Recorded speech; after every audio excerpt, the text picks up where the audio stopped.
Hi, Rick Euenhoven here once again. We've got another 3-minute video going up today. Today's video is from Kate. She asked me to talk about the benefits of an investment property. I'll strip that question back a little bit though, and what I want to say is I think the question really is the benefits of investing in general.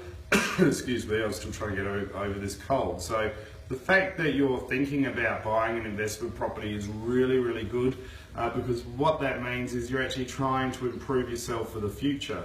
Now, if you do your research and decide that investment property isn't really the way that you want to go, and maybe you want to do something else in the form of an investment, well, that doesn't really matter, because at least you're actually identifying that you need to grow your wealth to become more sustainable. And it's very important for middle income earning Australians to actually identify that you need to do something outside of your wage and salaries, because if you limit your income just to your wage and salaries, it's going to take a long time to reduce the debt if you've got debt, and it's also going to take a lot longer time to actually increase your income. So that's why people are attracted to investment properties, because it's what they perceive a safe option.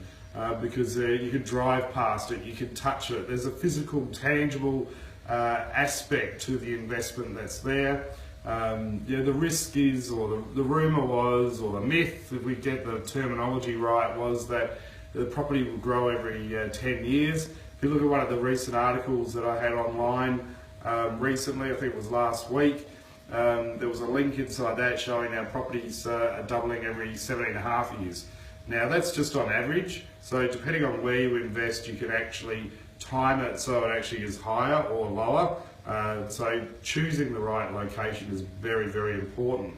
But the benefits are of investing in property that you're growing your wealth. So if you buy an asset for $400,000, and let's go with 17.5 years, and the bank's money is being used instead of your own money to purchase that asset, and it doubles in 7.5 years, well, that means in 7.5 years you've made $400,000 profit on that one property before tax. So that's $40,000 a year, $40,000 over 10 years, or $20,000 a year in additional income that you've actually generated or wealth for that property.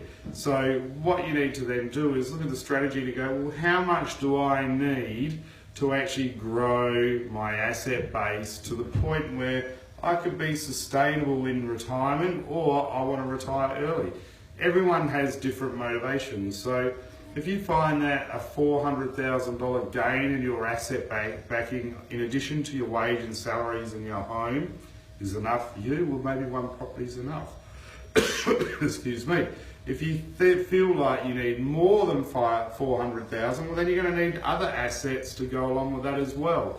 So you might need to look at another property, or you might want to diversify your portfolio and look into shares or manage funds. Or you might even want to look at starting a business. It might just be a small business which is earning you an extra $10,000 a year, or you might want to look at a complete career change and develop your own bigger business. There's no right or wrong answer. The right answer is deciding to do something, and whatever you do your research and set your goals. And if you set your goals and you work to those goals, well, then you're going to achieve the outcomes that you desire.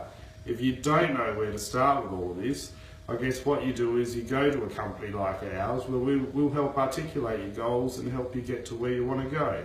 So yes, the question from Kate was, what are the benefits in investing in property? And I've really veered it off the track. But I think there's a greater question to that one, which is, how much wealth do you want to fund your retirement, and when do you want to retire, and what is the lifestyle you desire? Hopefully that answers your question, Kate. Sorry for a bit of the mumble jumble, the cold's still with me. I'll use that to improve my performance for tomorrow. Thanks, and we'll see you soon.